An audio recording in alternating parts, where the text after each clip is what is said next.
This is James, and I'm showing you how to cook another dish. This is going to be Brussels sprouts. What is the name of it? I don't know if it has a name. It's probably not that original, but I feel like I kind of invented it. Basically, what we're going to do is we're going to make Brussels sprouts that have garlic, onion, and Parmesan cheese in it. Now, I know that you probably don't like Brussels sprouts because statistically, you don't. But if you're going to try Brussels sprouts one more time to say, maybe I was wrong, let it be this dish. Because this one, I don't like Brussels sprouts. Not really. A little. In this dish, I love them. So, first things first. We have a stalk of Brussels sprouts. So we are actually using fresh Brussels sprouts.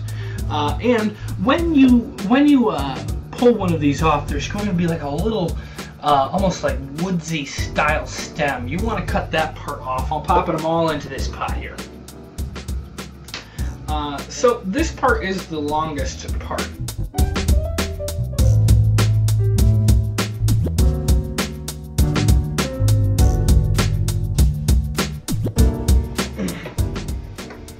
Alright, and that is the last of the Brussels sprouts from the stalk. This top thing here is like an unborn Brussels sprout. It would be considered almost a baby Brussels sprout. Oh my god, it's actually so cute! I didn't even know that! You can't eat that! Look at that! Right inside there! So we're done with this thing. Oh, perhaps it goes for a weapon as a double thing.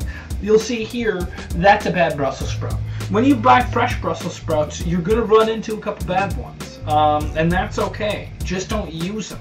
I still think it's better than using frozen, whereas you have to take their word for it. There's no bad Brussels sprouts. And I've never been eating some frozen Brussels sprouts where I was like, there's got a bad one.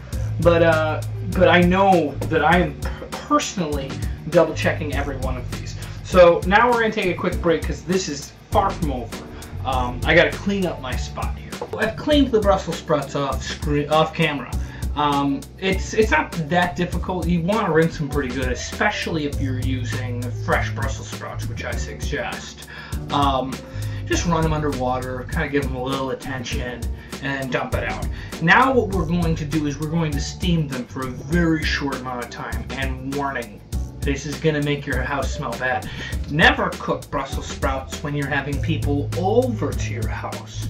Only cook Brussels sprouts when you're leaving the house.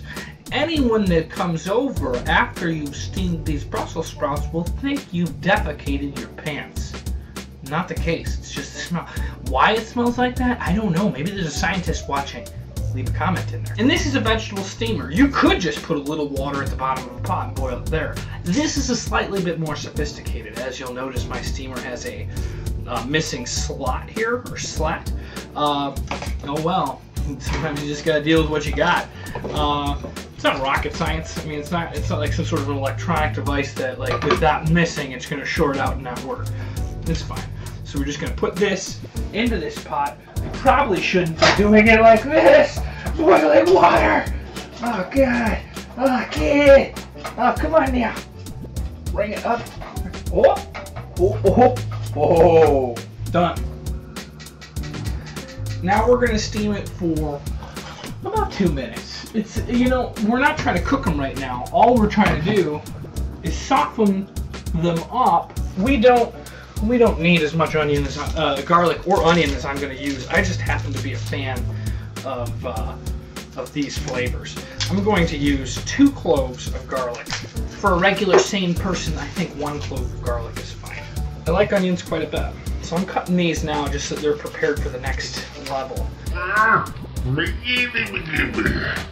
Oh yeah. Now you can't really.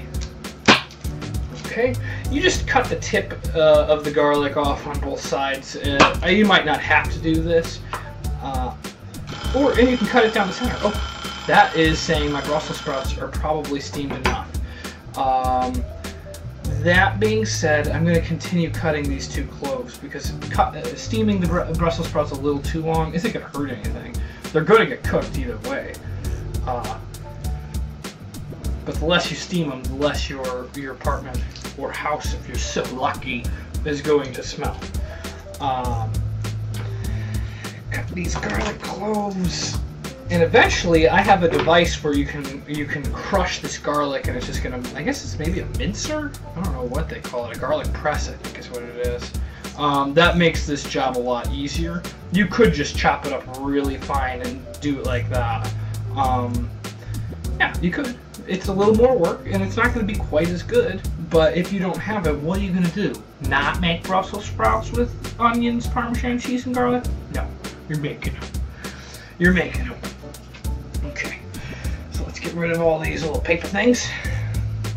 It's weird. I'm surprised that paper first came from trees when the logical evolution would be garlic skin. I could totally write on it. I'm sure it makes better paper than trees. I mean, it's not perfect, but it's way more perfect looking than bark or a tree.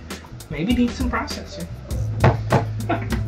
So I'm going to take 1/2 of this small onion. It's not going to be much. I probably use proportionally less onion than I do garlic. And that's just to give a little something extra, you know? I'm going to throw these pieces out. I've got a lot of onions that are not going to last, and I know this is super wasteful. I would ship this to another country of people that are hungry, and I'm not joking. I would if I thought that it was better, you know. It would cost me more money than this is worth to get it there, and by the time it was there, it would be rancid. So, yeah, judge all you want. I'm throwing away half an onion unused. I don't need it. I don't need it. I'm going to chop these onions up a little bit more. I'm going to cut these garlics up a little bit more. And here we go. One more cut here. And here comes a fantastic device. Whoever invented this is brilliant, because garlic smells so bad. When you cut this stuff up on your fingers, it smells for a long time. Let me bring it back up. Alright, yeah, your fingers will smell for like the rest of the day, basically. So what I've got is this device here. I'm going to put the garlic chunks inside of this hole, which, oops, backwards, inside of here. And then this is going to press it through these little tiny holes, so there's almost like a screen. And on the other side, I'm going to have, I don't know if it's considered minced garlic or pressed garlic. I guess it would be pressed. That's what it seems like I'm doing. See, watch this. Oh yeah. Oh yeah. Oh, out it comes. I don't know if this is the appropriate way, but I usually have a knife on hand to cut it away from there, because it kind of sticks. I've got enough garlic that I need to do this twice. Perhaps the reason I have to use as much garlic and onions and Parmesan cheese is because I don't really like actual Brussels sprouts, but they make for a pretty good medium to put other things on. Like if you add a lot of stuff to them, they're not so bad. They're pretty good. And it's kind of fancy. Like people don't eat Brussels sprouts that much, because once you're an adult, nobody's going to make you do it. If you're a kid, and you might be watching, you might have to eat some Brussels sprouts. And I would say if your mom's going to make you Brussels sprouts, why not say, hey mom, I know we've had this long battle since I was born about not eating Brussels sprouts, but here is a great recipe. In fact, tell her to watch this video, and if she enjoys the video, make her subscribe. I mean, I want moms. I want moms as subscribers. I am not against moms being subscribers. In fact, the more moms I have out there, the more quality content like this I'll put up. So invite her along, but make sure she's, you know, get YouTube etiquette. She's got to like it, she's got to comment on it, say, I'm a mom, I'm making this. And she doesn't have to subscribe, but man, it would be easy for her to see the other mom-friendly videos I make. Yeah, so there it is. Now I'm just going to kind of mix these onions up with the garlic that I've already chopped. And, oh, it's good. Okay, I'm making a little bit of a mess. I should block with this hand here. So we've taken these Brussels sprouts out of the steamer. In my mind, they look fine. Not 100% sure until I start cutting them. They're going to be hot, so put them down and just chop them right in half. Oh, it worked. They're going good. They're nice and soft. Now again, you don't have to do this step if you're a lazy person. But if you're a lazy person, I highly doubt you're going to be wanting to have these anyways. You're chopping these up.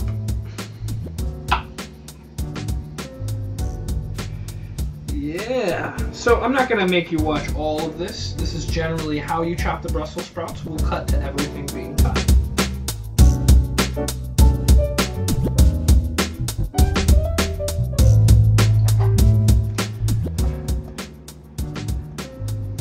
Alright, so they've all been split in half. Now comes the fun part. We're going to be putting some oil, I'm putting extra virgin olive oil into a pan. And I'm going to put these garlic and onion things that I've already cut up into there with the oil. When it starts spattering and maybe browning a little, then I'm going to throw these Brussels sprouts on top. You don't need to use this style of a pan, but that's the style I'm using. So let me just scrape these into it. This should have been chopped. The onions should have been chopped probably a little bit smaller. And we're going to use just a little bit of this virgin olive oil. Not too much.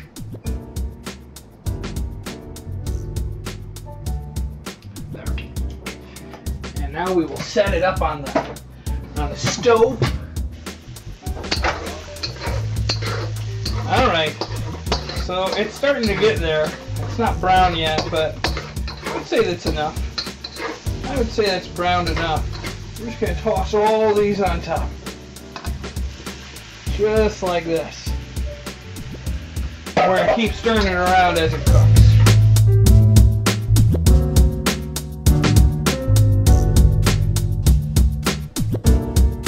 Now this is where it's going to start getting crazy. I've got about it's really realistically about a cup of Parmesan cheese.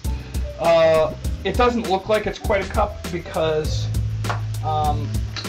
because parts of it are in those little round chunks that you'll see. But when you break that up, it goes bigger. So this is, to me, the most important part. It really seals in some flavor, but it starts burning on the pan when you cook it. So it's not the most. This is not an easy recipe, honestly. So there. We're just going to get this last part together. It's going to be a really potent meal. We want to keep cooking this. Oh, that Parmesan cheese is starting to stick there. It's okay. It's okay. We're not going to cook it very long. It's just this last couple minutes here. But we want it all over them. There. It's a lot. I bet you could do it with a lot less, but I like it like this. And we will serve this into a different dish. Oh, but am I going to enjoy that piece of Parmesan cheese that's fried down there at the bottom. Give it to me. Oh my god. So garlicky, so oniony.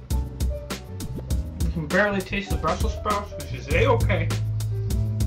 I mean, really, we're not trying to find ways to make it taste more like Brussels sprout. We want just a hint of Brussels sprout behind it. Alright. So, thanks for watching. Don't forget to like, comment, and subscribe.